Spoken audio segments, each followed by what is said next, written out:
ওই জন্য বলছে বাবা, মানুষ হয়ে আগে মানুষকে ভালোবাসো। আর যদি তুমি মানুষকে ভালোবাসতে না পারো, তোমার ভগবানকে তুমি কোনোদিনই ভালোবাসতে পারো।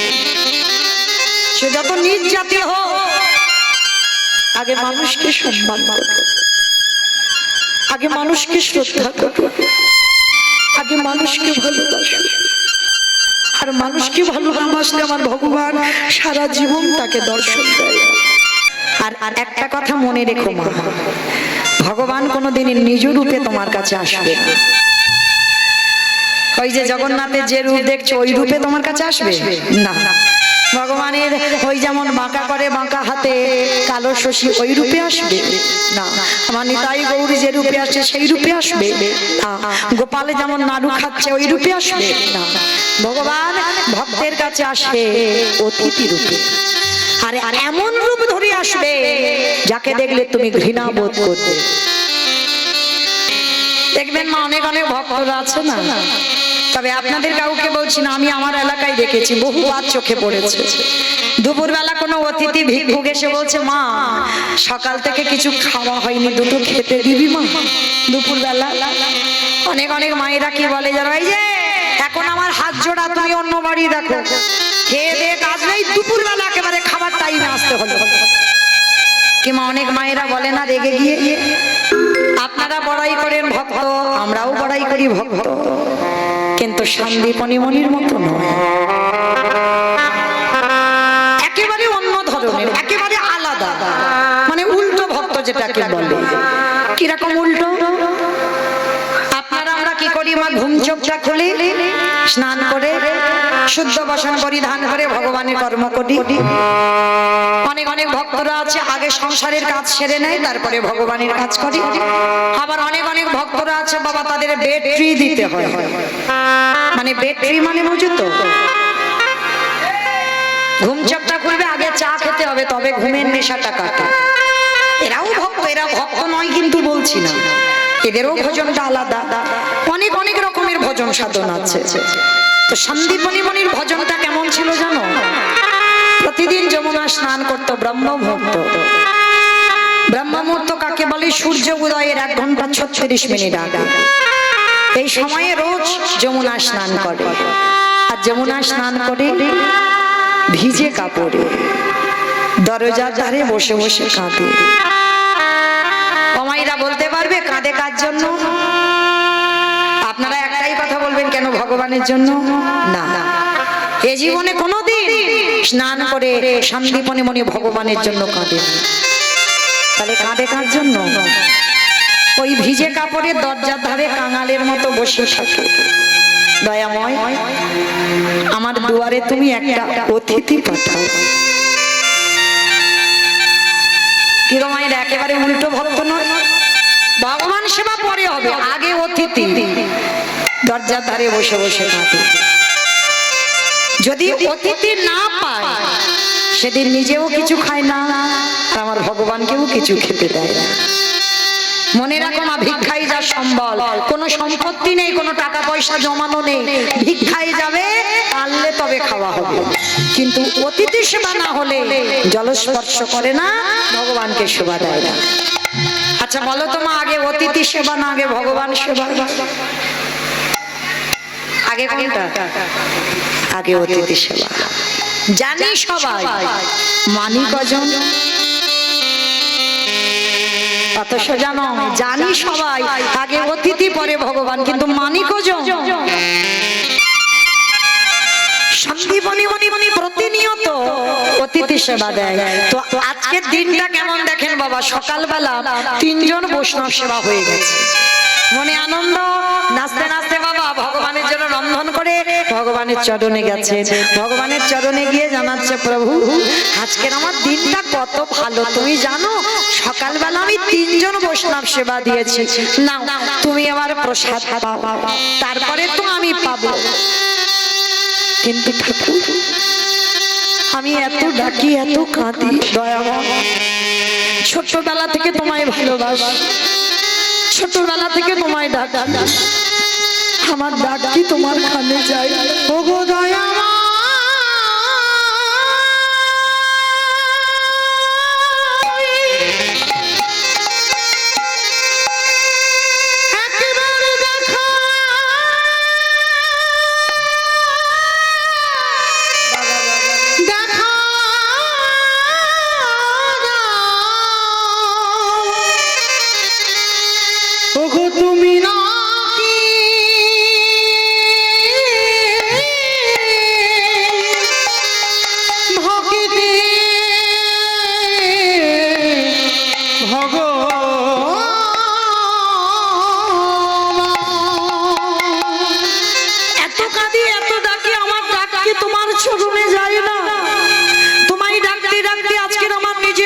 সময় হয়ে গেল, একবার দেখা দাও না। আমি কোথাও গেলে কত দূরে তুমি আছো, পাবো রে দেখা। ওগো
আর ওদিকে ব্রহ্মা বিষ্ণু মহেশ্বর আর দেবর্ষি নারদ দরজায় এসে গেল, আর দরজায় এসে গিয়ে ডাকছে মনিবা। মাইরা মানুষের ডাকে ভগবানের ডাকে তফাৎ হবে না, যেই না ডেকেছে হৃদয়ে জুড়ানো ডাক। পারসটা ফেলে দিয়ে দরজায় এসে দেখছে চারজন বৈষ্ণব। ভগবান ধরতে দিল না, চিনেও চিনতে পারলো না। ভগবান এসে আঁচল পেতে বলছে মনিবর কিছু খেতে দিতে পারো? সন্দীপনী মনি জানে বাড়িতে বাবা চাল ডাল আছে, রান্না করে চারজনের মতো হয়ে যাবে, কিন্তু অত সোজা নয়। যা যা কিছু ছিল ভগবান ঘরে ঢুকতেই মা সব কিছু হরণ করে নিয়েছে। সন্দীপনী মার চারজনকে বসিয়ে রেখে ঘরে যেই না চালের হাঁড়িটা খুলেছে, একটাও চাল ডাল করে নিয়ে গেল কোথায়? ভগবান সব খেয়ে ফেলেছে। আর এই সন্দীপনী মনির ছোট্ট একটা ছেলে আছে যার নাম বটু বলে ডাক দিয়েছে বটু বটু। যেই না বটু বলে ডাক দিয়েছে, সঙ্গে সঙ্গে বটু এসে বলছে বাবা আমায় ডাকছিস? হ্যাঁ রে বাবা আমি তোর ডেকেছি। হ্যাঁ রে আমার এই হাড়িতে চাল ডাল ছিল দেখেছিস বাবা? ওই না তো আমি জানবো কি করে চাল ডাল কোথায় আছে? সে কি তাহলে চাল ডাল গেল কোথায়? বাবা তুমি চিন্তা করো না, দাও তোমার ওই ঝোলাটা দাও, আমি একটু গ্রাম থেকে ভিক্ষা করে আনি। পারবি তুই? কেন পারবো না? আজকে আমি ছোট, এখন থেকে যদি শিখে না রাখি তাহলে বড় হয়ে আমি অতিথি সেবা দেবো কি করে? এখন থেকে তো একটু প্র্যাকটিস করে রাখতে হবে। এই হলো সন্তান। শুধু জন্ম দিলে হবে না বাবা, সে সন্তান যেন সন্তানের মতো হয়। বাবা কাঁদছে দেখে ছেলে, ছোট্ট 5 বছরের ছেলে, মানে কতটুকু, বাবাকে বলছে দাও ঝোলাটা দাও, আমি একটু ভিক্ষা করে আনি। মনে রেখো সন্তান সেই হয় যে বাবার দুঃখে দুঃখী হয়, যে মায়ের দুঃখে দুঃখী হয়, সেই হয় পৃথিবীতে সুযোগ্য সন্তান। শুধু লেখাপড়ার ডিগ্রি তৈরি হলে তাকে মানুষ বলে না, যার হৃদয়ে মনুষ্যত্ব জ্ঞান আছে সেই হবে মানুষ। নিতাই গৌর প্রেমানন্দে। শেখালো রে কলির জি, তোদেরও দুয়ারে যদি কোনোদিন সাধুগুরু বৈষ্ণব যায়, চেষ্টা করবি সবার আগে নিজের হাতে তাদের চরণগুলো ধরতে। মনে রেখো মা, যদি কোনোদিন পান সাধুগুরু বৈষ্ণব গুরুদেব দুয়ারে, চরণ ধরে বলে যায় সবার আগে চরণ ধোয়ার ব্যবস্থাটা করো। আর যদি বছর অন্তর গুরুদেব না আসে, যে যার ঘরের বাবা মা তো আছে, শ্বশুর শাশুড়ি তো আছে, যদি থাকে, আমি বলে যাচ্ছি না যে রোজ রোজ তাদের পা ধোয়া প্রয়োজন নেই, বৎসরে সারা বৎসরে একটা দিন চেষ্টা করো মা, এই অধম কীর্তনিয়ার কথা যদি কারোর মনে থাকে, তুমি যদি ভগবানকে ডাকতেও ভুলে যাও, ভগবান বললেন আমার থেকে যদি কেউ আমার ভক্তকে বেশি ভালোবাসে, আর বিশেষ করে ভাগবতে সুদামাকে বলে রেখেছিল, সুদামা সবার আগে বড় গুরু হলো যে যার ঘরের বাবা মা, তারপরে শিক্ষা গুরু দীক্ষা গুরু, তারপরে গুরু হলাম আমি ভগবান। কই ভগবান তো একবারও বলেনি পৃথিবীতে সব থেকে আমি বড় গুরু, না, সবার আগে বাবা মাকে জায়গা দিয়েছে। তাই চেষ্টা করবেন মা, বৎসরে একবার, যেমন ভগবানকে সিংহাসনে রেখে ভজন করছেন, বৎসরে একবার বাবা মাকেও সিংহাসনে বসিয়ে বাবা মার গলায় মালা দিয়ে নিজের হাতে চরণগুলো ধৌত করে আমরা মনুষ্য জীবনে কর্তব্য, যে মা 10 মাস 10 দিন কত কষ্ট ভোগ করে ধরে রেখেছে, বৎসরে একবার নিজের হাতে বাবা মাকে একটু যত্ন করে খাইয়ে দিও। কারণ ভগবান কৃষ্ণ রাজস্বায়ী যজ্ঞে করে শিক্ষা দিল, তোরা আমাকে দেখে সে নিজে আচরি ধর্ম জীবের শেখায়, নিজে না করলে ধর্ম জীবকে শেখানো না যায়। বুঝি ভক্তিতে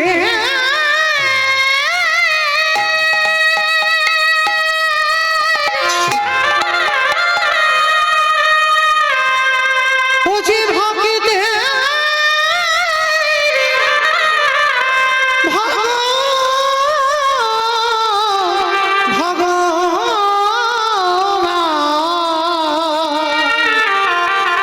সে যে ভক্ত ছাড়া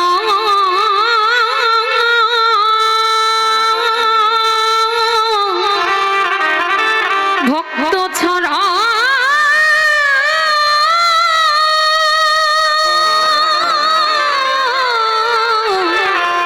রইতে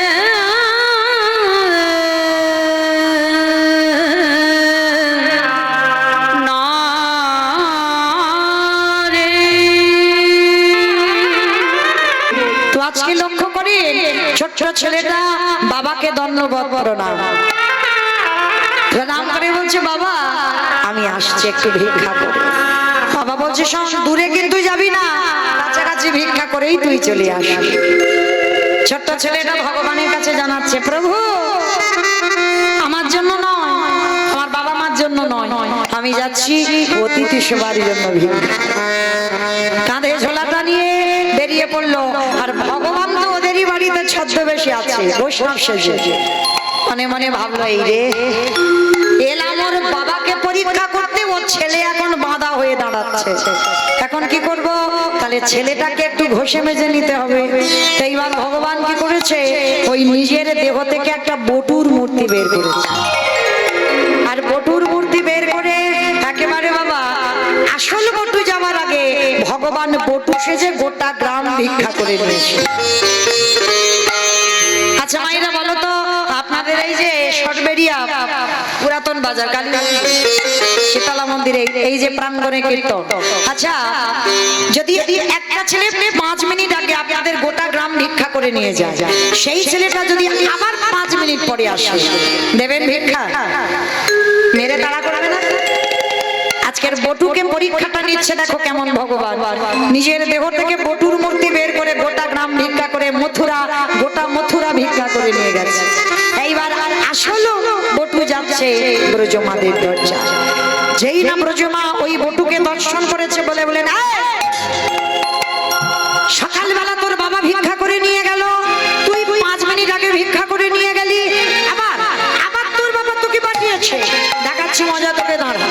সবাই মিলে বেতের বাড়ি দিয়ে বটুকে বেত্রাঘাত দূর হয়ে যা, বেরিয়ে যা, দূর হ।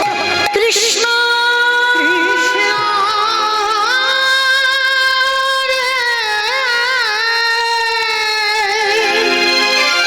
এত মারা মেরেছে, ছেলেটা রঙ্গ দিয়ে রক্ত ঝরে ঝরে পড়ছে।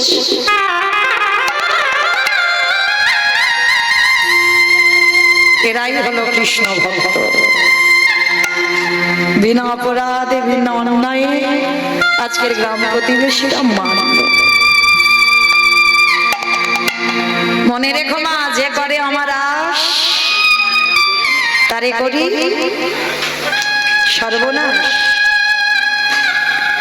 সর্বনাশ কিন্তু নয়, আমরা বলি ভুল, শুনিও ভুল। ভগবান কোনদিন বাবা ভক্তের সর্বনাশ করে? এই বানানটা দেখতে হবে, সর্বনাশ, সর্বনাশ নয়। ভগবান জীবনে ভক্তের সর্বনাশ করে না। যে করে আমার আশ তারে করি সর্বনাশ। সর্বনাশ মানে ক্ষতি নয়। তোমার আত্মীয় পরিজন বন্ধু বান্ধব যাকে তুমি বেশি ভালোবাসো, সবার আগে ভগবান তাকে চিরজনমের মতো কেড়ে নেবে।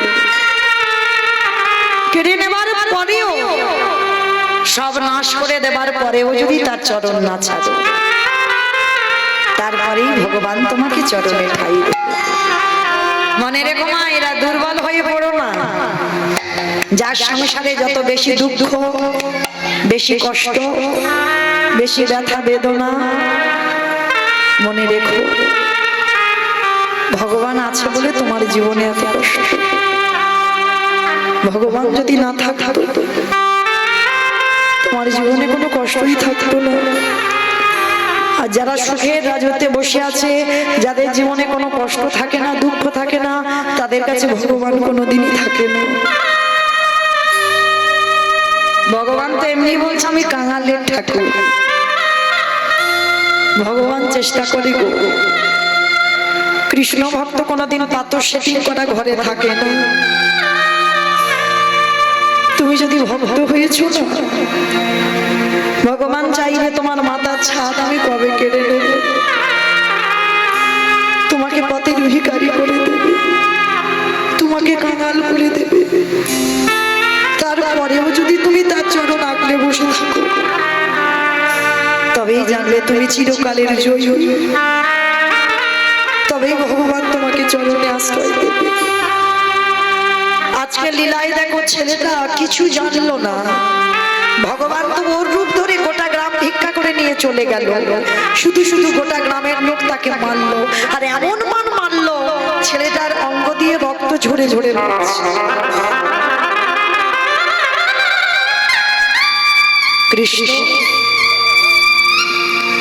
বুঝিনি ভাই,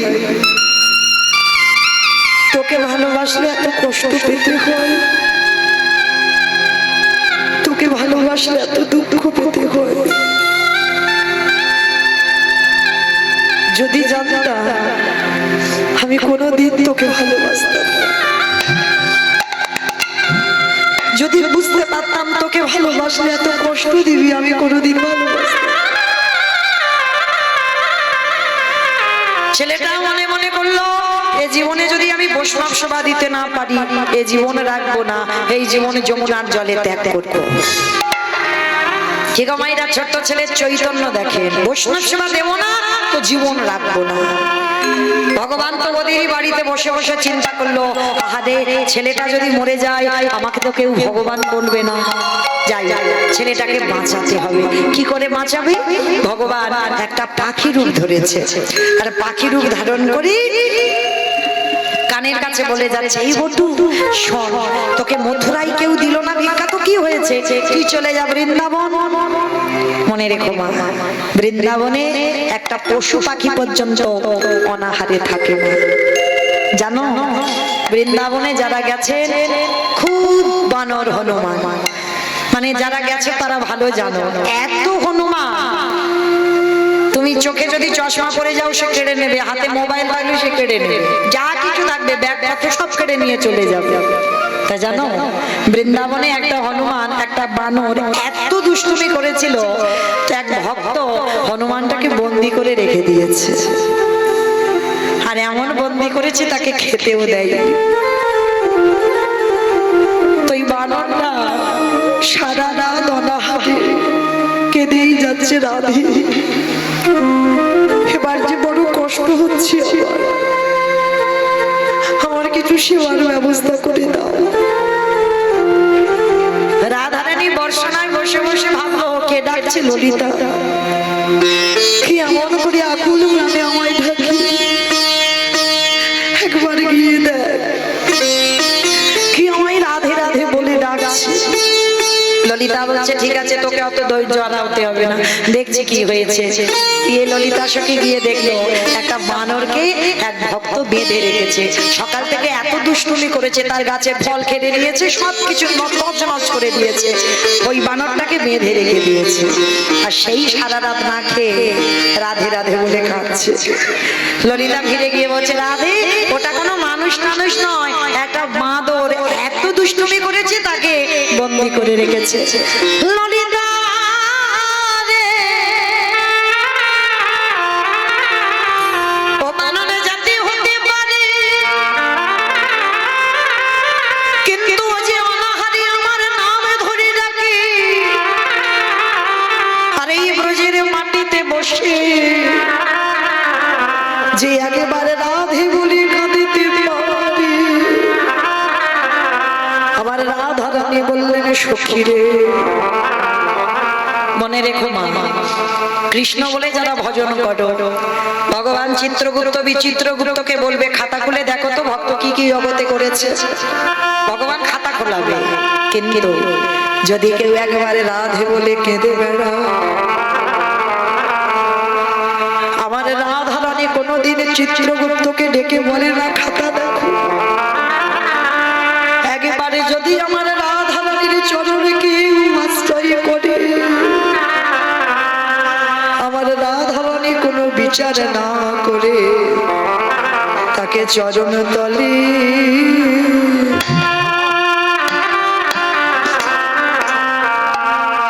আশ্রয় দেয় গো। জীবন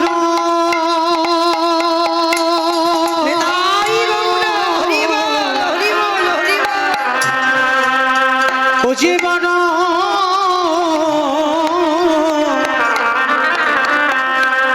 বড় কৃপা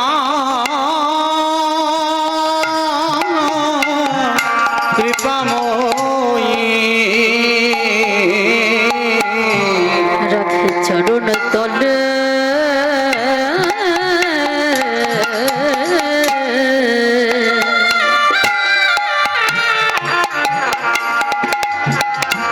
আশ্রয় দে গো। তাহলে মায়েরা বৃন্দাবনে আপনারা প্রমাণ করে নেবেন, প্রমাণও পেয়ে যাবেন, নিজেরা না খেয়ে চলে আসবে, দেখবেন বাবা আমাদের রাধা রানী মাঝে রাস্তায় গিয়ে ভক্তকে নিজের হাতে আমার রাধা রানী খাইয়ে দিয়ে আসে। আজকের এই রাধা রানী এমনই একটা মহিমা আছে, তা আমার গোবিন্দের মনে পড়ে গেছে একটা পাখি রূপ ধরেছে, আর পাখি রূপ ধরে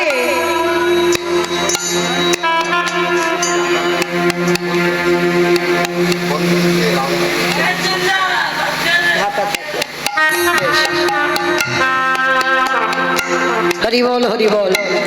আমার বাবা ঠাকুর প্রশ্ন করলেন রাধা রানীর চরণ সর্বদা একটু ঢাকা দিয়েই রাখতে হয়, কেন জানো? ওই চরণ বড় দুর্লভ চরণ, ওই চরণে একমাত্র আমার গোবিন্দ দর্শন করতে পারে। যাদের ঘরে আমার শিব বিগ্রহ থাকবে, রাধা মাধবের বিগ্রহ, রাধা রানীর বিগ্রহ, সবার কাছে নিবেদন চেষ্টা করবেন আমার গোবিন্দ চরণ দর্শন করা যায়, কিন্তু আমার রাধা চরণ সর্বদাই একটু ঢাকা দিয়ে রাখবেন, কারণ ওই চরণটা সবার দর্শনের জন্য নয়, আর অনেক সাধ্য সাধনা হলেই তবে আমার রাধা চরণ দর্শন হয়। কেন জানো?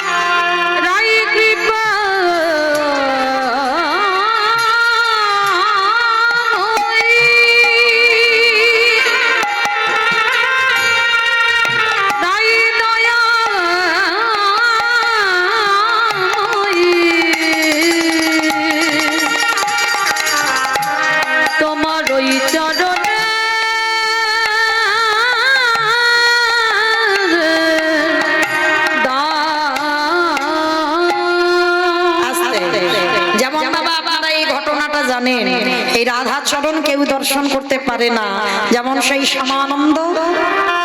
আপনারা জানেন এই কাহিনীটা, শ্যামানন্দ প্রভু ওই রাধারানী বৃন্দাবনে যখন নৃত্য করেছিল, রাস নৃত্য, আর সেই নৃত্যতেই রাধারানীর চরণের নূপুর খুলে গেল। তাহলে বছর বছর রাস নৃত্য হচ্ছে, কোনোদিন রাধার চরণে নূপুর খোলে না, তাহলে আজকের খুললো কেন? কৃষ্ণ দাসে কে কৃপা করিবারে বলে তাই তো নূপুর ও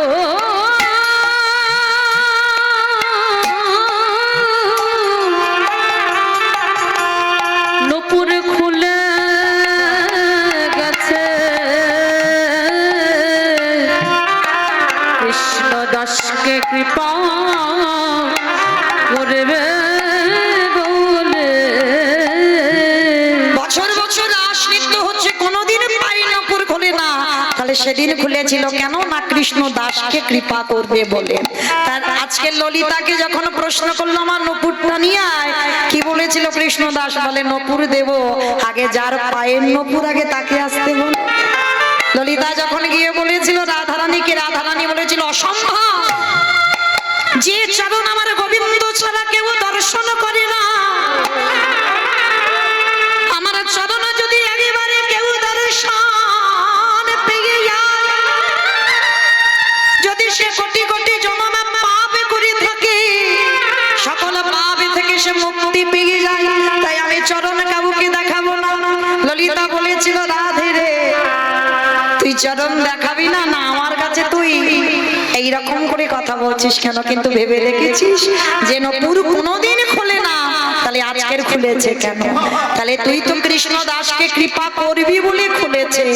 রাধারানী বলল ললিতা রে, তুই ঠিকই বুঝতে পেরেছিস আমার মনের কথা, যে এতদিনে ধরে ছাজু সেবা দিয়েছি, কতদিন গুরু আশ্রমে থেকে মাথায় কলসিতে করে জল এনে ফুলের গাছে দিতে দিতে মাথায় পোকা হয়ে গেল।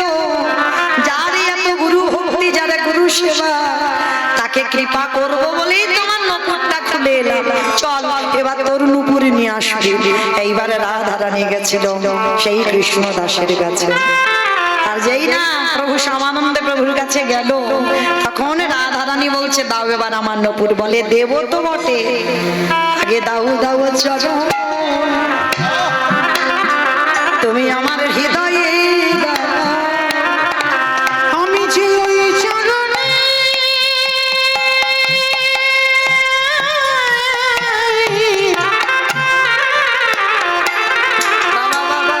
আমি যে ওই চরণে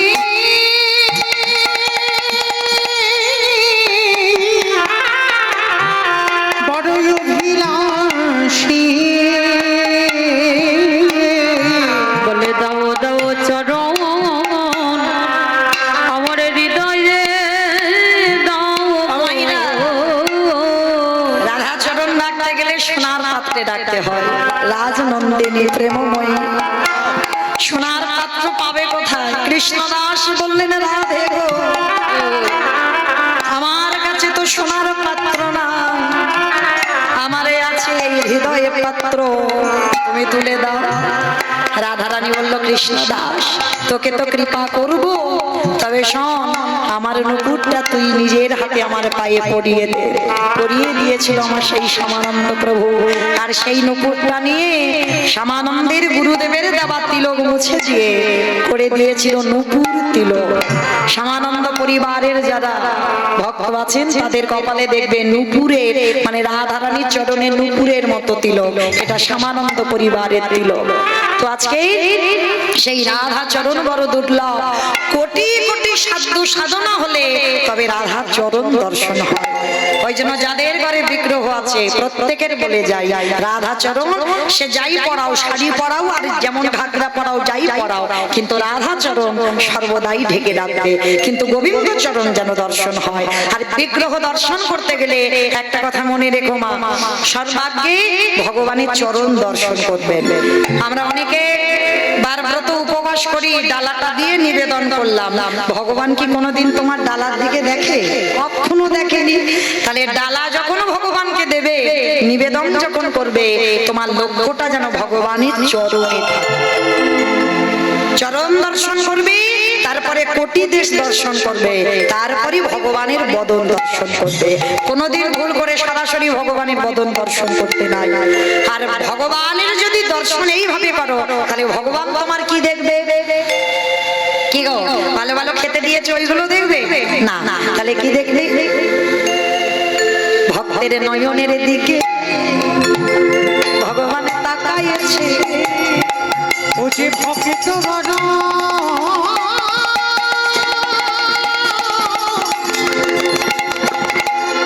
ও যে ভক্ত বড় ভালোবাসে, ভক্তের নয়নের দিকে তাকাইছে। ভক্ত চেনা যায় কিসে? যে আমরা প্রসাদ গুলো পড়ি, গলায় তুলসীর মালা, দাদার সঙ্গে তিলক সেবা, প্রসাদ ভুজি, এগুলো তো বাবা বাহ্যিক জগতের আভরণ, তাই না? দেহ শুদ্ধ হলো, দেহ শুদ্ধ হলে মন শুদ্ধ হয়, আর মন শুদ্ধ হলে আত্মা শুদ্ধ হয়ে যায়, তখন ভগবত কৃপা হয়ে যায়। তাহলে এগুলো দেহের বাইরের আভরণ। তাহলে ভগবান ভক্তের নয়নের দিকে তাকায়। ভক্ত চিনতে গেলে ভক্তের নয়নের দিকে তাকাতে হবে, আর নয়নের দিকে তাকালেই দেখবে অবশ্যই করে তুমি ভক্ত চিনতে পারবে।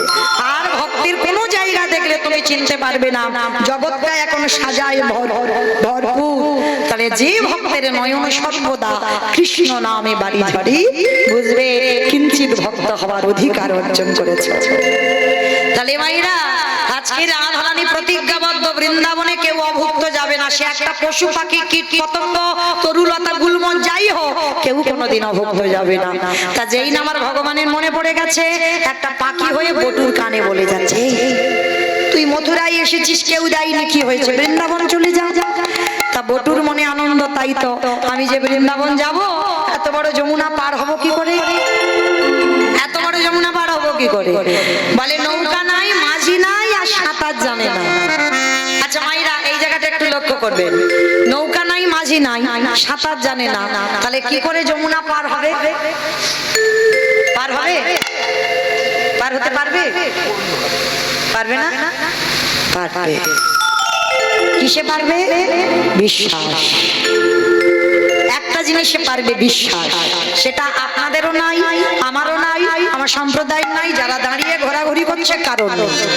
এইটাকে ধরতে হবে, বিশ্বাস। ঠাকুর রাখলে তুই রাখ, মারলে তুই মার, মরতে তো একদিন হবে। তাহলে রাখলে তুই রাখবি, মারলে তুই মারবি। কিন্তু মায়েরা, আমাদের কারোর আছে ওই বিশ্বাস? ছেলে পুলের অসুখ বিসুখ হবে, প্রাথমিক ডাক্তার, সে যদি ভালো না করলো তো কলকাতা পিজি যাবে। পিজি যদি একেবারে ফেল হয়ে গেল, চেন্নাই ফেল, সেখানে যদি ফেল হয়ে গেল, রুগী ফিরে এলো, এইবার ওখানে মনসার ভর হয়, শীতলার ভর হয়, পঞ্চানন্দের ভর হয়, যে যেটা বলবে সেটা করবো। ওই একজন ভক্ত কই তার চরণে দিয়ে বলেছে, ঠাকুর রাখলে তুমি রাখো, মারলে তুমি মারো। ওইটা তো কারণ নেই, তো বাঁচবে কি করে? মনে রেখো, অসুখ ভালো তো সেই করে ডাক্তার, বাচ্চিক জগতের ডাক্তার নয়, বাঁচাবে একজনের ডাক্তার। তারই যদি ডাক্তারের মতো ডাকা যায়, সেই তো পারে রোগী ভালো করিতে। তাহলে মনে রেখো মাইরা, আজকে বটু বলছে আমার বিশ্বাস, বাবা বলেছে বিপদে যারা পড়ে তোর নাম করলে নাকি পার হওয়া যায়। দেখি তুই আজকের পার করিস কিনা। চোখ বন্ধ করেছে, ছেলে সাঁতার জানে না, মানে গটগট করে নেমে যাচ্ছে, গলা পর্যন্ত জলে, কিন্তু চোখ খুলছে না। চোখ বন্ধ করে গলা পর্যন্ত নেমে গেছে, আর একটু পা পিছলালেই ছেলেটা জলে ডুবে যাবে। চোখ দুটো বন্ধ করে বলছে, দয়ালে তোমার লীলা খেলা, বিশ্বাস ওগো বোঝা বড় দিনের বন্ধু, করুণা সিন্ধু, আকাশে মোরা, দয়াল বন্ধু, করুণা সিন্ধু, আকাশে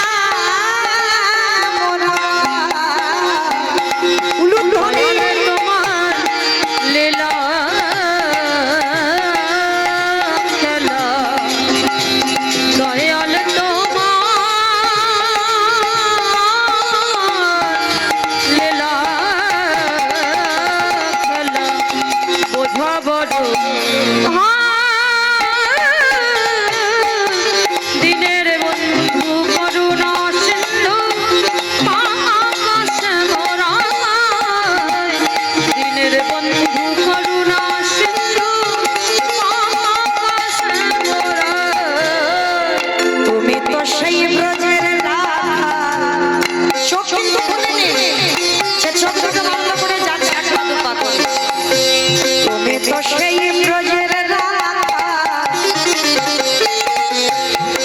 নদিয়ার নিমা কৃষ্ণ প্রিয়ার বুকে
চোখটা ছেলেটা খুলেছে কখন যমুনার এ ঘাট থেকে ও ঘাটে চলে গেছে। এত বড় যমুনা নদী ভার হয়ে গেল। কৃষ্ণ তোর এত অহিতুকি কৃপা। মা পূর্ণমাসীর ঘরে চাল ডাল সবজি যা যা লাগে পুটলি ভর্তি করে ছেলেটার মাথা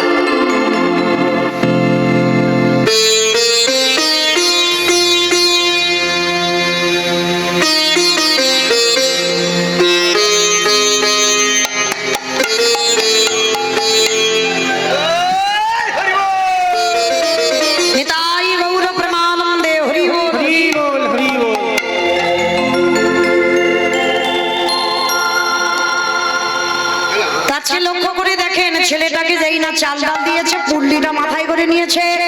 আবার তো ফিরতে হবে মথুরা। ভগবান মনে মনে বলছে বেটা ঠিক তো জোগাড় করে ফেললো, এত তাড়াতাড়ি খাবো না, এখনো বাকি আছে, আর একটু ঘষে মেজে নিতে হবে। ভগবান কি করেছে জানো? ওদের বাড়ি বসে থাকতে থাকতে কুর্ম হয়ে জলের তলায় বসে আছে। কুর্ম মানে কি গো? কুমির, কচ্ছপ। বাহ, কুর্ম মানে কচ্ছপ। ভগবান একবার কচ্ছপ হয়েছিল জানো তো? ওই জন্য কচ্ছপ টচ্ছপ খেতে নেই। ভগবান একবার কচ্ছপ হয়েছিল, খাও না তো কেউ। ভগবান একবার মৎস্য হয়েছিল, ওই জন্য মাছও খেতে নেই, খাও না তো কেউ। খাও, আমি বারণ করছি না, কিন্তু যেমন পিস পিস করে তেলে ভাজছো তোমারও পিস পিস করে তেলে ভাজা হবে। তো আছে ভগবান কচ্ছপ হয়ে জলের তলায় বসে আছে। তো বটু তো জানে না, চাল ডালটা নিয়ে নাচতে নাচতে নাচতে নাচতে একেবারে পর তো পর বাবা কচ্ছপের পিঠে পা পড়ে। আর যারা কচ্ছপ দেখেছো না, কচ্ছপের পিঠটা দেখেছো পিছন, আমার ভগবান আজ ভক্তির লাগি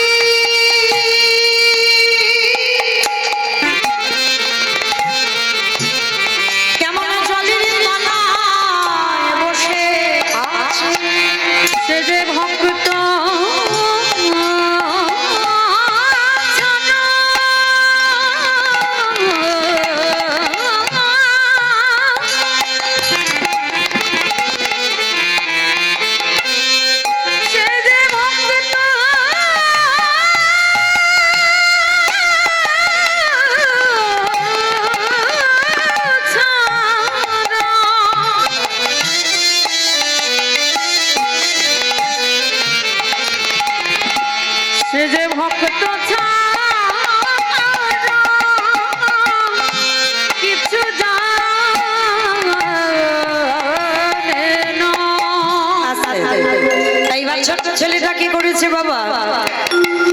ওই যেই না কচ্ছপের পিঠে পাটা দিয়েছে, পা পিছলে ছেলেটা একেবারে যমুনার জলে যদি বা চাল ডাল পেল, পুটলিটা নিয়ে ছেলেটা জলে পড়ে গেছে।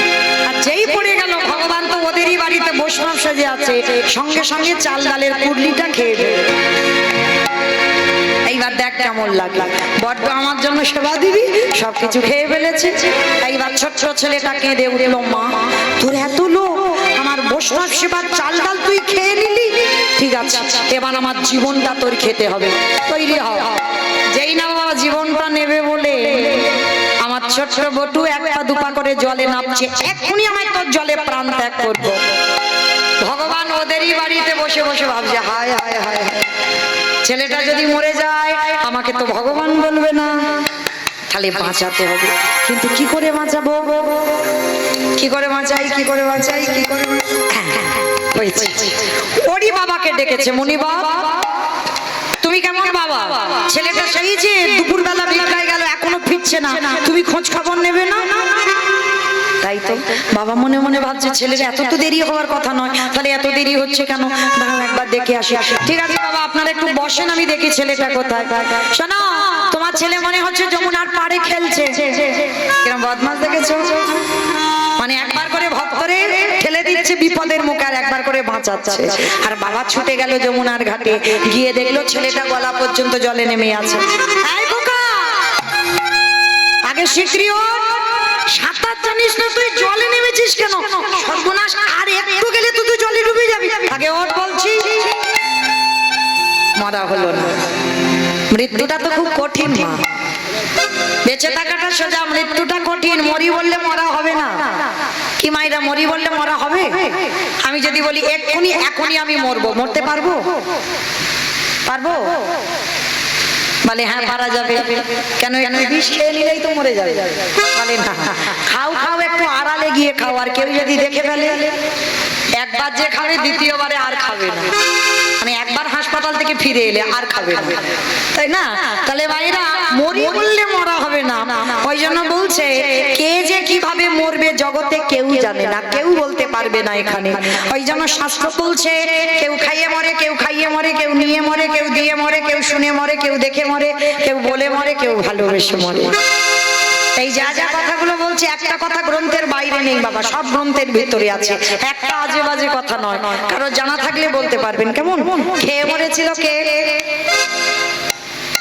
খেয়ে মরেছিল কে? কারো জানা থাকলে বলো। বকাসুর। বকাসুর খেয়ে মরেনি, কৃষ্ণ গোষ্ঠে গেল, এমন করে গিলে খেলো একেবারে হরিবোল হয়ে গেল বকাসুর। আর পরেরটা সবাই পারবে, খাইয়ে মরেছিল কে?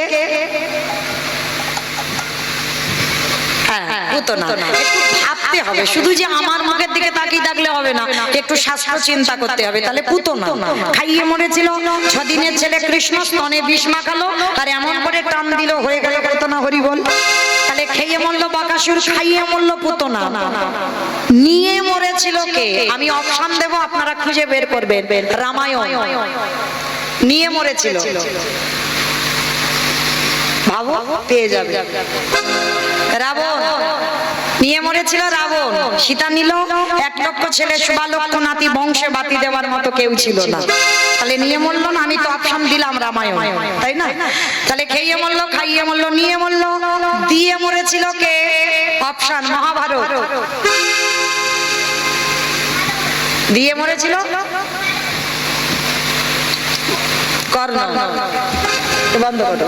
দিয়ে মরেছিল কর্ণ, কবচ কুণ্ডল দিল বলেই তো কর্ণ বধ হলো, না হলে হতো না।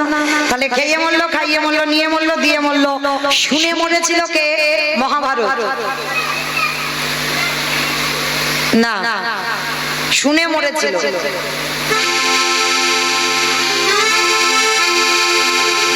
অশ্বত্থামা হতো।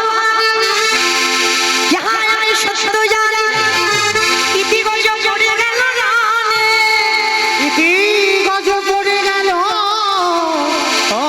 রণে। এই খবরটাকে শুনেছিল অষ্টগুরু দ্রোণাচার্য। আর দ্রোণাচার্য পুত্রের মৃত্যু সংবাদ শুনে হরিবোল হলো।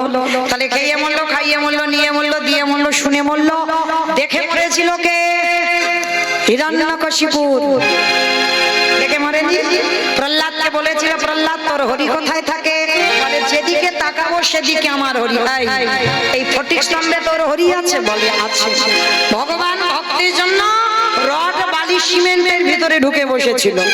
তাহলে কতটা দীনতার প্রতিমূর্তি ভক্তের প্রতি। তাহলে ওইখান থেকে বাইর হলো, দেহটা মানুষ, মুখটা পশু। কোন ঠাকুর? গণেশ ঠাকুর। এই দেখো নাকি গণেশ ঠাকুর। মানে বুদ্ধিটা দেখেছো, দেহটা মানুষ বলেছি, মুখটা পশু বলেছি, ওই জন্য গণেশ ঠাকুর। একটু মাথা ভালো তো। আমার এটা কোন ঠাকুর? না, নৃসিংহ। বাহ, নৃসিংহদেব। আর ওই নৃসিংহ রূপ ধরে হিরণ্যকশিপুরকে বধ করেছিল। কিন্তু বাবা, এই হিরণ্যকশিপুরের একটা বর দেওয়া ছিল না, ওই রূপটা তো এমনি এমনি ধরে। ওরই দাদা হিরণ্যাক্ষকে বধ করেছিল বরাহ রূপ ধারণ করে, আর হিরণ্যকশিপুরকে বধ করেছিল নৃসিংহ রূপ ধারণ করে। মানে দুইটো অবতার দুই ভাইয়ের জন্য, দুটো অবতার ধরেছিল দুই ভাইয়ের জন্য। তাহলে এই জায়গাটা একটু বিচার করে দেখেন, এই রূপটা ধরেছিল কেন ভগবান? হিরণ্যকশিপুরকে একটা বর দেওয়া ছিল, কোনোদিন নারী নয়, পুরুষ নয়, পশুতে ওকে মারতে পারবে না। জলে নয়, স্থলে নয়, অন্তরিক্ষে মারতে পারবে না। ঘরে মারতে পারবে না, বাইরে মারতে পারবে না, দিনে মারতে পারবে না, রাতে মারতে পারবে না, মাসে মারতে পারবে না, বারে মারতে পারবে না। মূর্খ হিরণ্যকশিপুর ভেবে রেখেছিল তাহলে তো আমি অমর। ভগবান বললেন, পাগল, অমর নয়, আমি একটা একটা জায়গায় ফাঁকা রেখে দিয়েছি। যার জন্য তো ভগবান ওই রূপটা ধরলো। নারী তো নয়, পুরুষও নয়, পশুও নয়, ওই নরসিংহ রূপ ধরে হিরণ্যকশিপুরকে বধ করলো। হিরণ্যকশিপুরকে যখনই বধ করবার জন্য এলো, হিরণ্যকশিপুর বলেছিল, মূর্খ, তুমি আমায় মারতে পারবে না। বলে কেন? বলে নারী পুরুষ পশুতে মারবে না। বলে ওই জন্য তো আমি এই রূপটা তোর জন্য ধরেছি, শুধু তোকে মারবার জন্য। বলে তবুও মারতে পারবে না। বলে কেন? বলে আমি তো জলে নয়, স্থলে নয়, অন্তরিক্ষে মরবো না। বলে ওই জন্য তোকে মারবো আমার উরু দেশে। হিরণ্যকশিপুরকে মেরেছিল উরু দেশে, জলে নয়, স্থলে নয়, অন্তরিক্ষে নয়। বলছে হিরণ্যকশিপুর বলছে তবু মারতে পারবে না। বলে কেন? বলে শোনো, আমি ঘরে মরবো না, বাইরে মরবো না। হিরণ্যকশিপুর বলেছিল, ঘরে মারবো না, বাইরে মারবো না, তোকে তোর ঘরের চৌকাঠের উপরে দাঁড়িয়ে মারবো। ওইটা ফাঁকা রেখেছিল। আবার বলছে দিনে মারবো না, রাতে মারবো না। কখন মেরেছিল? গোধূলি বেলায়। যারা নৃসিংহ চতুর্দশী ব্রত পালন করি, পূজায় বসতে হয় গোধূলি বেলায়। এই ব্রতটা অবশ্যই পালন করবেন। প্রহ্লাদ 5 বছরে কৃপা করেছিল অজান্তে এই নৃসিংহ চতুর্দশী ব্রত পালন করে, না হলে পেত না। অতটুকু বয়সে আমার শ্রীহরির কৃপা পেয়েছিল। ওই যে আগের জন্মে করেছিল বাবা অজান্তে নৃসিংহ চতুর্দশী ব্রত। পঞ্জিকাতে থাকবেন, দেখবেন বৈষ্ণব তালিকা যদি থাকে অবশ্যই পাবেন। এই ব্রতগুলো অবশ্যই পালন করবেন। তো আজকে লক্ষ্য করেন, মারল কখন? গোধূলি লগ্নে। হিরণ্যকশিপুর হেসে উঠলো, এখনো তুমি মারতে পারবে না। কেন? কারণ আমি মাসে মরবো না, তো আর বারে মরবো না। মাসেও মরবো না, বারে মরবো না, তাহলে কি তুমি মারতে পারবে? বলে তোর জন্য আজকেই আমি একটা দিন সৃষ্টি করব, একটা মাস সৃষ্টি করব, যাকে মাস ধরবে না, যাকে বার ধরবে না। বলে তো কোন মাসকে মাস বলে না, কোন বারকে বার বলে না? বলো বলো। এই জন্য তো কীর্তন শুনতে বসতে হয়। মল মাস। বাহ, হরি বল। শুধু হিরণ্যকশিপুরকে মারবার জন্য একটা মাস সৃষ্টি করেছিল, যেটা হচ্ছে মল মাস। আর মল মাসটাকে মাস নয়, মল মাসটাকে বার নয়। মহাজনগতস্য পন্থা, এটা আমার কথা নয়। আর ওই মাসটা সৃষ্টি হয়েছিল শুধু হিরণ্যকশিপুরকে মারবার জন্য। তাহলে ওই রূপ দেখেই মরল। তাহলে খেয়ে মরল, খাইয়ে মরল, নিয়ে মরল, দিয়ে মরল, শুনে মরল, দেখে মরল।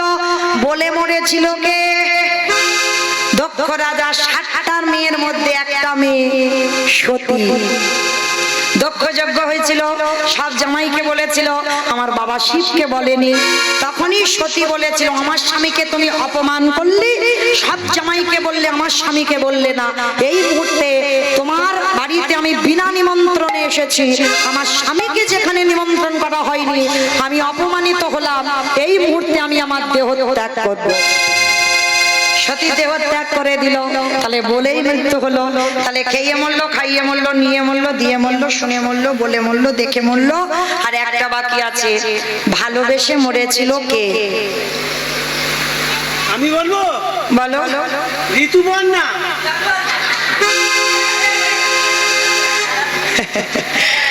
আমি বলেছি গ্রন্থের বাইরে একটা কথা যেন না যায়। এ তো বাইরে চলে গেল, আর তাছাড়া ঋতুপর্ণ মরেইনি এখন। দেখেছো মরেছে, দেখেছো মানে সিনেমা দেখে দেখে মাথাটা গেল, মানে সারাদিন গাড়িতে সিনেমাই দেখতে ব্যস্ত। তো মাইরা এইখানে ভালোবেসে মরেছিল রাজা দশরথ। রামায়ণে রাজা দশরথ ভালোবেসে মরেনি। কাকে ভালোবেসেছিল? রামকে, কইকেয়ীকে। বেশ ভেবে উত্তর দিতে হবে। কইকেয়ীকে ভালোবেসেছিল। আর কইকেয়ীকে ভালোবাসতে গিয়ে এমন কায়দা করে দুটো বর চাইল। প্রথমবারে ভরত রাজা হবে, দ্বিতীয়বারে রাম যাবে 14 বছর বনে। আর যখন রাম বনবাসী হলো, দশরথ কেঁদে কেঁদে অন্ধ হয়ে বিছানা সজ্জা হলো। আর বিছানায় শয়ন করে দশরথ মরবার আগে একটা কথা বলে গেল, ওরে কলির জ্ঞানন্দজি, তোরা যেন আমার মতো কেউ বউকে ভালোবাসিস না। আমি মৌমিতা বলছি না, দশরথ মরার আগে বলে গেছে, আমার মতো যেন কেউ তোরা বউকে ভালোবাসিস না। তবে ভালোবাসবি, কিন্তু বউ যেন মাথায় চড়ে না বসে। আর যাদের যাদের বউ মাথায় চড়ে আছে তারা খেয়াল রেখো, ওগো তাদের দশা দশরথের মতো হবে।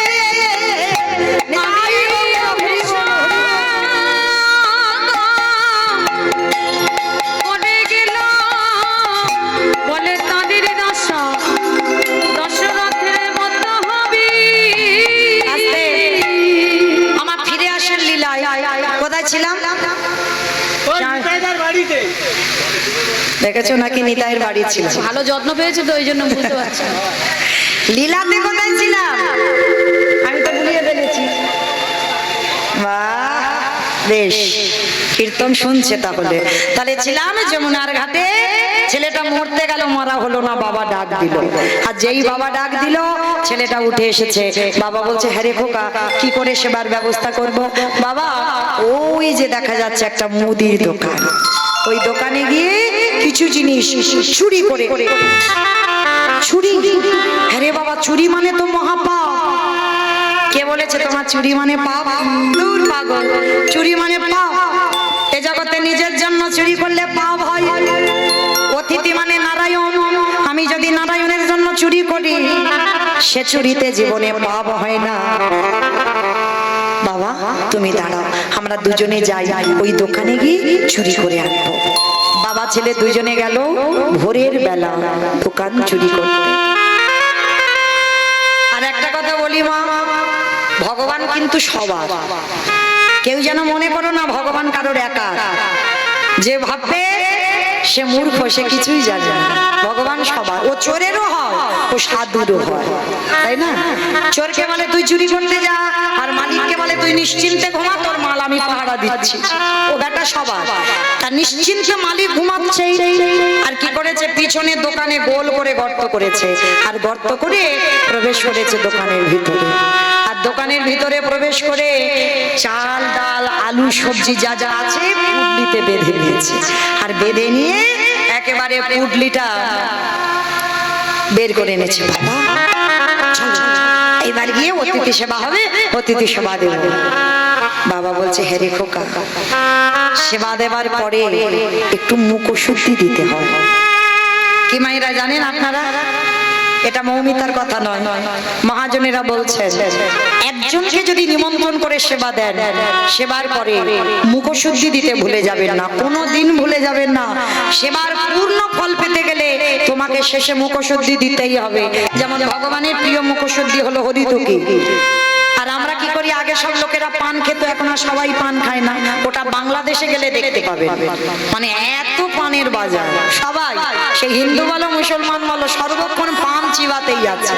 হ্যাঁ, তো আমাদের এখন আর অত পান কেউ খায় না বাবা। জোমান, পান মশলা, এলাচ, লবঙ্গ, মৌরি, এগুলো হচ্ছে মুখশুদ্ধি। আর সেবার পর এইগুলো না দিলে পূর্ণ সেবার ফল পাওয়া যাবে না।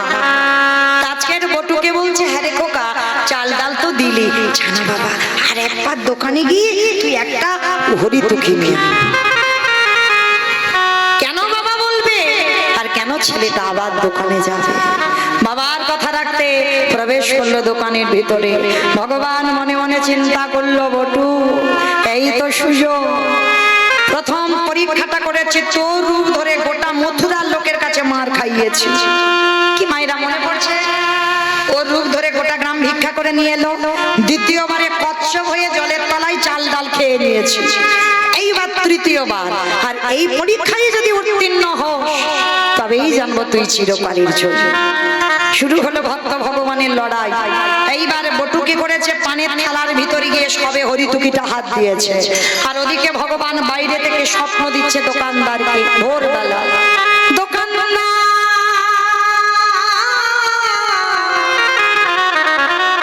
তুমি অমন করে কালে নিদ্রায় ঘুমাইও না, তুমি চেঁচে দেখো তোমার মুদি দোকানে কেমন চুরি হয়ে যায়।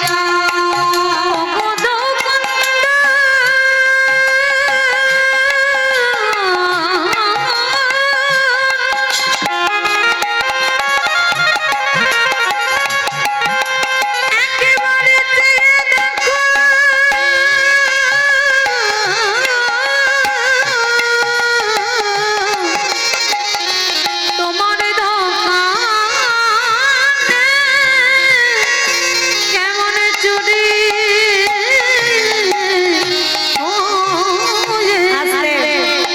যেই স্বপ্ন দিয়েছে মা, ভোরের স্বপ্ন সত্যি হয়।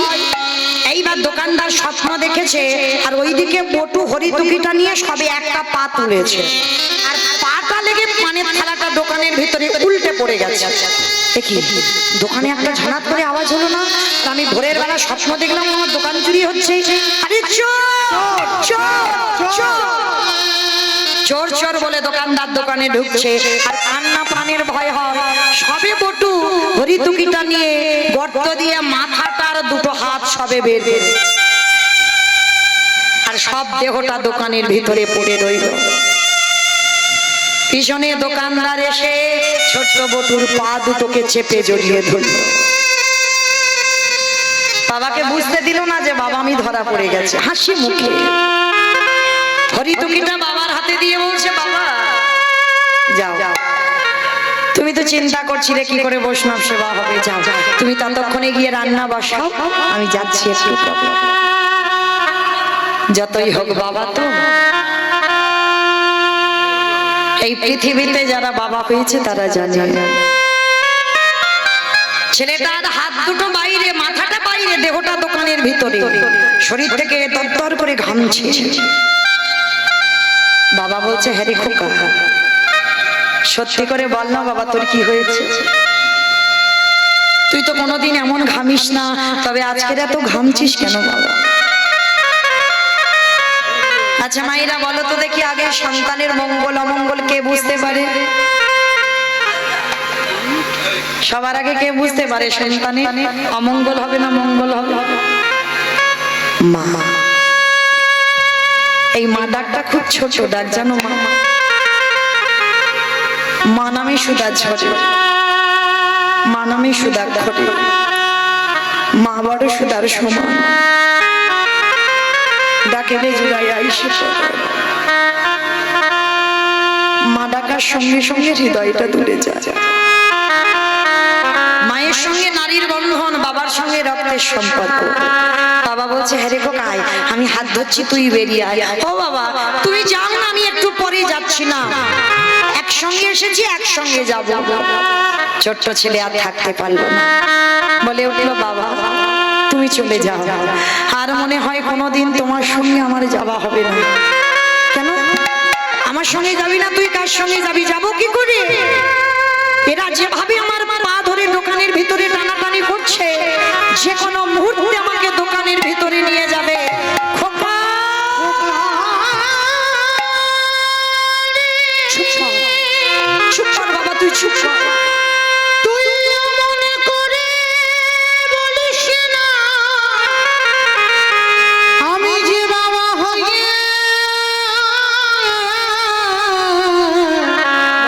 সহিতে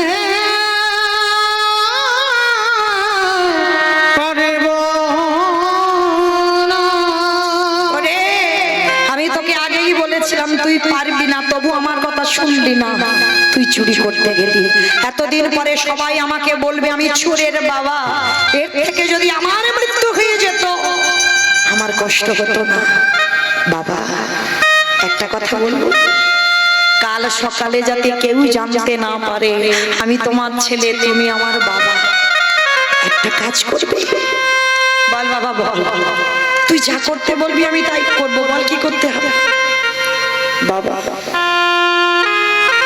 যাতে কেউ না জানে এই যে আমার মাথাটা বাইরে আছে, ওই যে অস্ত্রটা মাটিতে পড়ে আছে, তুলে না, তুলে নিয়ে একটা কাজ করো, ওই ধারালো চকচকে অস্ত্রটা দিয়ে আমার মস্তকটাকে তুমি ছেদন করে নিয়ে পালিয়ে যাও। খোকা খোকা চুপ কর, যা বলার বলেছিস খবরদার। ওরে ছোট মুখে যেটা এলো মুখে বলে দিবি বাবা হ, সেদিন বুঝবি বাবাদের কত জ্বালা। এ জীবনে কোনো বাবা মা পারে না নিজের পুত্রকে নিজের হাতে বলি দিতে। কে বলেছে পারে না?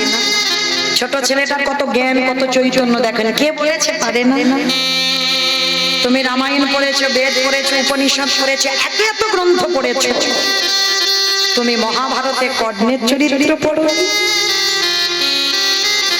কে গো মাইরা, মহাভারতে যারা কর্ণ চরিত্র শোনেন বা জানেন, পড়েছে, শুনেছেন তো? মহাভারতে কর্ণ ছিল একনিষ্ঠ ভক্ত। মহাভারতের পাতায় ভগবান তাকে দাতা বলেছে। কেন বলবে না গো? কর্ণের চরিত্রটা কেমন ছিল? আর কর্ণের স্ত্রী ছিল মা পদ্মাবতী। একটা কথা মনে রাখবে মা, এখানে আমরা যে কজন নারী আছি আমরা বউ হয়েছি, আমরা স্ত্রী, আমরা সহধর্মিনী নয়। সহধর্মিনীর চরিত্র আলাদা হয়। স্বামীর ধর্মের কাজে যিনি সাহায্য করেন, ধর্মের পথে যিনি ঠেলে দেয়, সেই হয় জগতে সুখধর্মী। পদ্মাবতীর ঘরে ভগবান বৈষ্ণব সেজে এসেছিল পদ্মা।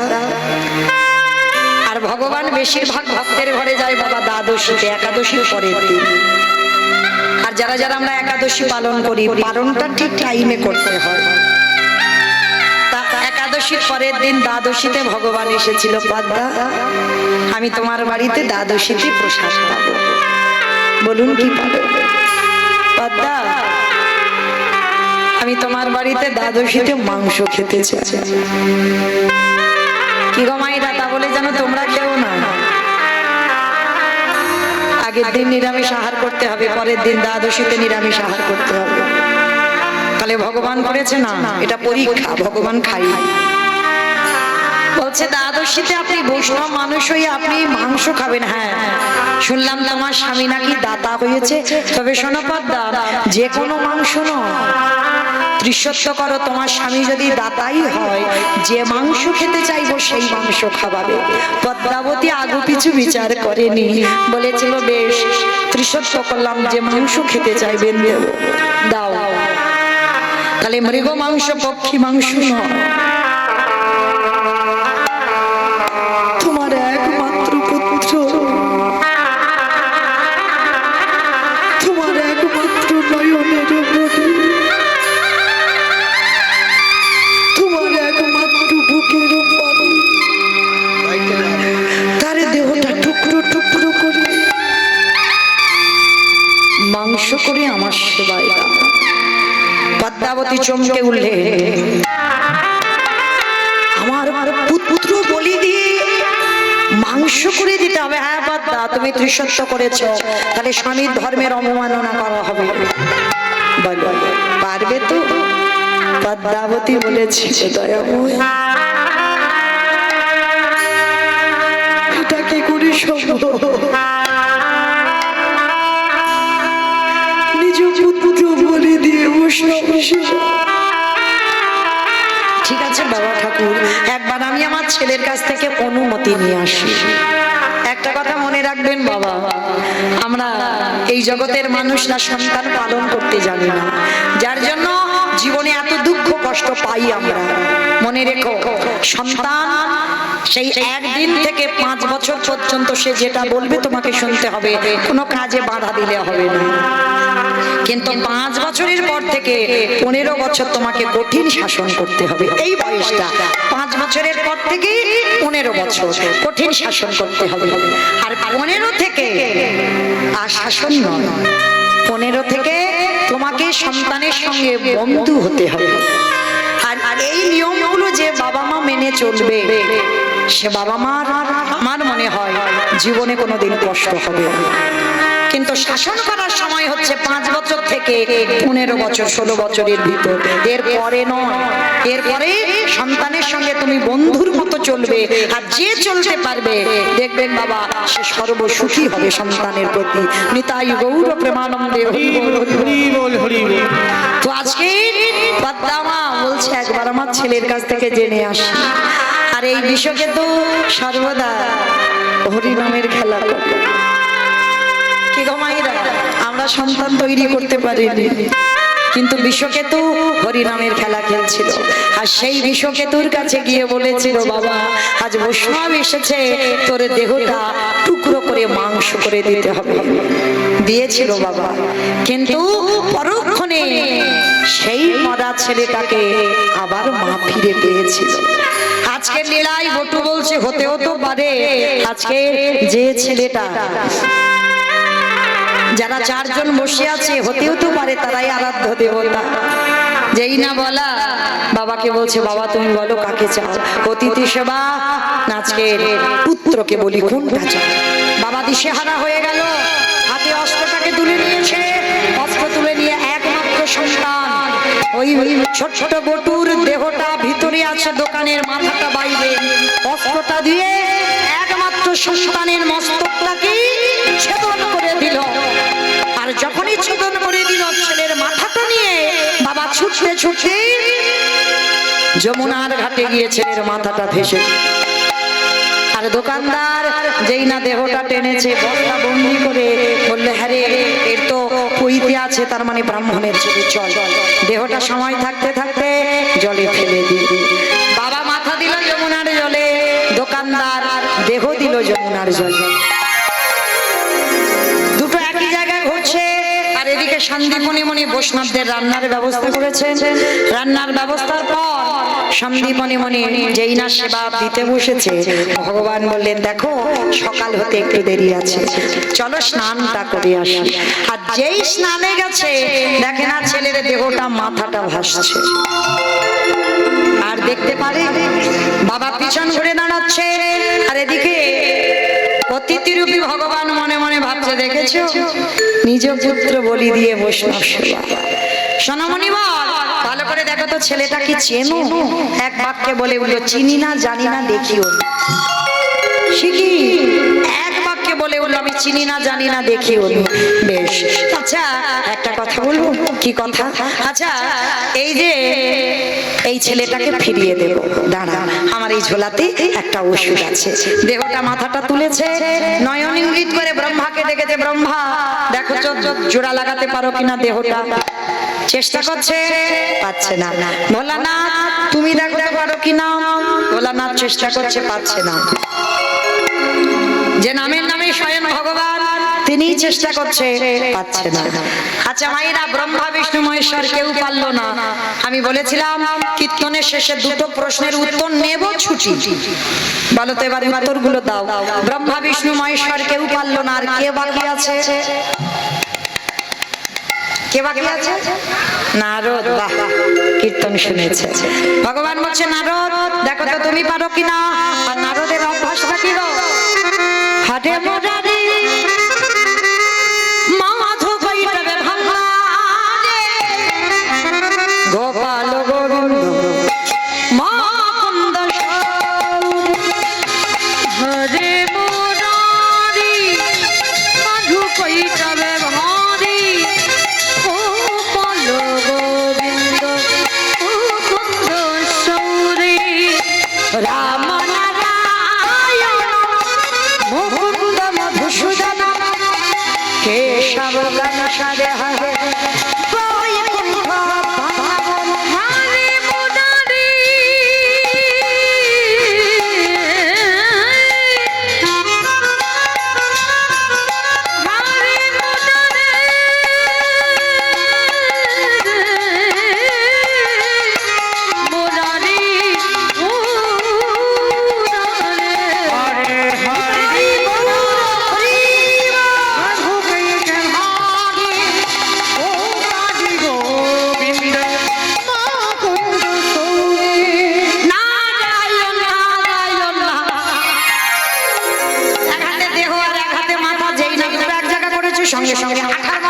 আটকে গেছে। যেই না আটকে গেছে নারদ বলছে ঠাকুর এটা কি করে হলো? বলে কেন? মনে করে দেখো ত্রেতা যুগের কথা, সীতা মাকে উদ্ধার করবে বলে হনুমান আর ভল্লুকের দল পরিশ্রম করছিল, একটা করে পাথরে ফেলে পাথরে জলে ভাসি। ভগবান মনে মনে ভাবলো আমার বউ চুরি হয়েছে, আমি কিচ্ছু করছি না। লক্ষণ ভাই কটা বাজে? 11:15। 11:15। আমা কেউ ভুল বুঝো না, আমি টাইম জানতে চাইনি, রামচন্দ্র বলল কটা বাজে। তা বলে ভাই দেখো সব ঘুমানো ঘুমোচ্ছে। আপনারা নন, হনুমানের দল। তা রাত 11টা 11:30 বাজতে যায়, মানে 12টার ঘরে যাবো বাবা। তাই এইবার ছোট্ট একটা নুড়ি পাথর নিয়ে রামচন্দ্র সাগরে গেছে, আর গিয়ে যেই না ফেলেছে টপ করে পাথরটা ডুবে গেছে। চারিদিকে দেখছে ভাই কেউ দেখলো না তো, চারিদিকে দেখছে কেউ দেখলো না, কিন্তু গাছের ডালে থেকে হনুমান বলে প্রভু আমি দেখেছি। ঠাকুর রাত এই 11:30 বাজতে যাচ্ছে, তুমি নুড়ি পাথর ফেলতে এসেছো? বলে হনুমান কাউকে বলে দিও না, তোমরা ফেলছো শুধু ভাসছে, আর আমি ফেলছি খালি খালি ডুবছে কেন? হে হে রাম দয়াময়, আমরা যে পাথরে ফেলেছি তার গায়ে রামের নাম লেখা আছে, তুমি যে পাথরে ফেলেছো তার গায়ে রামের নাম লেখা নাই। আজও যারা যাবেন রামেশ্বরে গিয়ে দেখে আসবে রামের নামের গুণে শিলা জলে ভাসে। বলি শোনো শোনো ও দয়াময়, রামের নামের গুণে শিলা জলে ভাসে। ফিরে আসার লীলায় নারদ মুনি বলছে ঠাকুর আমি বুঝতে পেরেছি, ত্রেতা যুগের রাম নামের গুণে শিলা জলে ভেসেছিল, আর আজকের আমার নামে কাটা দেহ জোড়া লেগেছে। ঠাকুর একটু দাঁড়াও, আমি যাব আর আসবো। ভগবান বলছেন নারদ কোথায় যাবে? বলে ঠাকুর আমার জন্য একজন অনেক দিন ধরে বসে আছে, আর একটা উত্তর দিলে বিছানা করে দিয়ে ঘুম পাড়িয়ে চলে যাব। আর একটা উত্তর দাও দেখি, নারদ মুনি কোথায় যেতে চাইছে? কে বসে আছে নারদের জন্য? কে বসে আছে? ভুলে গেছে? তাহলে যাওয়াও হলো না, আমিও গেলাম না, চলো কীর্তন হতেই থাক।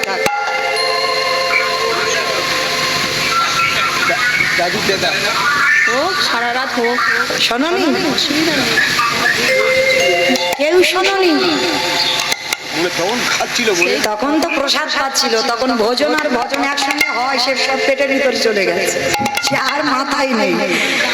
সেই মর্তধামের মা মনে পড়ছে যে মা প্রশ্নটা করেছিল কীর্তন শুনলে কি হয়, কীর্তন গাইলে কি হয়, আর যারা যারা টিভি সিরিয়াল দেখে তাদের কি হয়, আর যারা ভগবানকে বিশ্বাস করে না তাদের কি হয়। প্রশ্ন করেছিল তো সেই মা, সেই মাটা সাধারণ মা নয়, জগৎ জননী মা দুর্গা। নারদ মুনি গেল, আমা তোমার উত্তর সবে পেলাম। কি পেয়েছ? শোনো মা, নাম যদি শোনার মতো শোনা যায়, নামের গুণে শিলা জলে ভাসি, নামের গুণে বোবা কথা বলে, নামের গুণে ঘোড়া হেঁটে চলে, নামের গুণে কাটা দেহ জোড়া লেগে যায়। তবে মায়েরা কীর্তন শুনলে হবে না, কীর্তন গাইলে হবে না। কিরকম শুনবো, কিরকম গাইবো, কিরকম ভজন করবো? তরকারি বানাতে পারো, ওটা সবাইকে করতে হয়, ও আমি কি কীর্তন করি বলে ছাড়, ওটাও করতে হয়।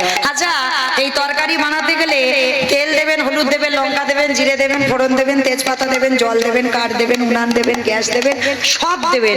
কোনটা না দিলে তরকারি স্বাদ হয় না? লবণ। এই লবণ জিনিসটা এমন, ও তরকারিতে দিতেই হবে বাবা। তাহলে লবণের কথাটা কেন এলো? শ্রী শ্রী রামকৃষ্ণ পরমহংসদেব নরেনকে বলেছিল, এই শালা। ঠাকুরের বই পড়বেন দেখবেন ঠাকুর সবাইকে শালা শালা বলতো। কোন শালা গো?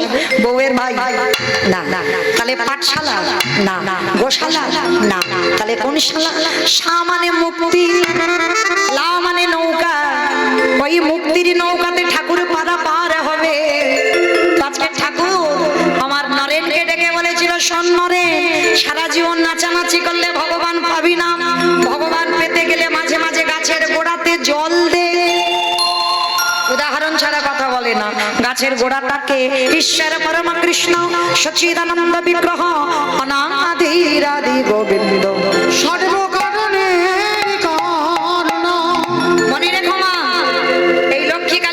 সরস্বতী মনসা শীতলা ভক্ত যারা, মনে রেখো খবরদার, কৃষ্ণ বাদ দিয়ে যেন ওগুলো ভজন করো না।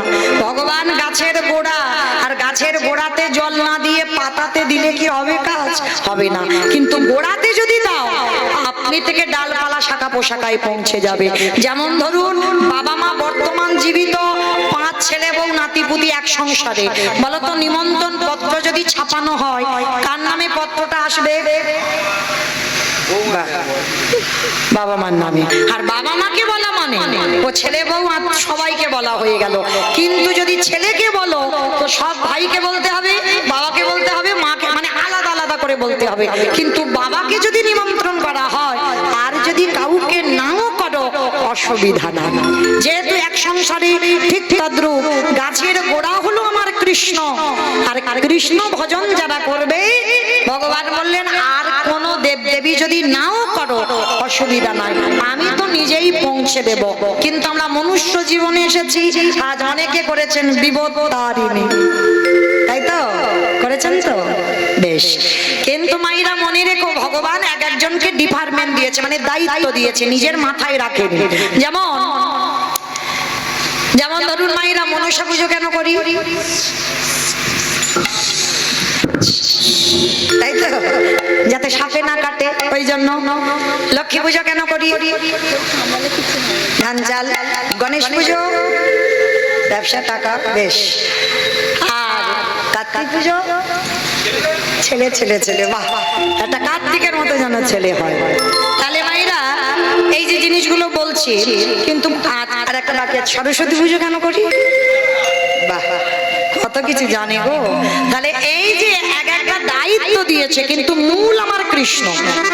যাই পূজা করো না কেন, ঠাকুর মশাই পুজোয় বসে আগে কিন্তু আমার কৃষ্ণ নারায়ণের উদ্দেশ্যে পূজা হবে। আগে ভগবানকে সমস্ত সম্প্রদান আমার গোবিন্দ চরণে যায়। উপলক্ষ সরস্বতী পুজো, লক্ষ্মী পুজো, মনসা পূজা, ওটা দেখতে পাচ্ছিল, কিন্তু আদৌ ওটা পূজা নয়, আদৌ আমার গোবিন্দ পূজা হয়। এতগুলো কথা বলার কারণটা কি? মাইরা এখনো কিন্তু তরকারির খবর পাইনি। তরকারিতে লবণ দিলে তবে তরকারির স্বাদ হয়। ঠিক তদ্রূপ কীর্তন শুনলে হবে না, গাইলে হবে না। চোখের জল যদি কারোর কোনোদিন বদনে যায়, দেখবেন মা একটু নোনা ভাব, লবণ নয়, যদি কোনোদিন যাই দেখবেন একটু লবণ। তো এই তরকারিতে লবণ দিলে তবে স্বাদ হয়। ভগবানকে ভজন যারা করবে, এই লবণ রূপী চোখের জল যদি এক বিন্দু গোবিন্দ চরণে কোনোদিনই দিতে পারো, সেদিনই থেকে তুমি জেনে যাবে তোমার নরজন কৃষ্ণ তোমার ভোলাবে বলে, তোমার নরজন ধন্য হবে। ফিরে আসেন লীলায়। এইবার নারদ মুনির সেবা হয়ে গেল, সন্দীপনী মনির ঘরে প্রসাদ পেয়ে এইবার 4 জন বৈষ্ণব বললেন, এইবার শোনো, আমরা আসি, প্রসাদ তো বিতরণ হয়ে গেল, দাঁড়াও, কে তুমি? সত্যি করে বলো, কে তুমি? আরে বাবা, আমি তো বৈষ্ণব, আমি আমার কি হবে? তুমি বৈষ্ণব? তুমি যদি বৈষ্ণব হবে, তোমার বাম চরণে দেখেছিলাম 8টা চিহ্ন, ডান চরণে দেখেছিলাম 11টা চিহ্ন। সত্যি করে বলো, তোমার অঙ্গ থেকে বাইর হলো চন্দন কর্পূরের গন্ধ। তুমি যখন কথা বলছিলে বাইর হলো ননির গন্ধ। সত্যি করে বলো, তুমি কি? আরে বাবা, আমি আবার বলে বৈষ্ণব। তুমি যদি বৈষ্ণব হবে, আমার ছেলেটা মরে গিয়েছিল, আমি কি পায়ে ধরে কেঁদেছিলাম? কাঁদিনি তো, তাহলে কাঁদিনি, ফেরালে কেন? বাবা কান বলছি, নাক বলছি, জীবনে আর করবো না, এখন আমি আসি, দাঁড়াও, পরিচয়টা দাও। নারদ মুনি বললেন, হে দয়াময়, ভক্তকে কৃপা করবে বলে তুমি মর্তে নেমেছো, তাহলে এখন ওই রকম দাঁড়িয়ে আছো কেন? ছদ্মবেশী দেখাবো তো।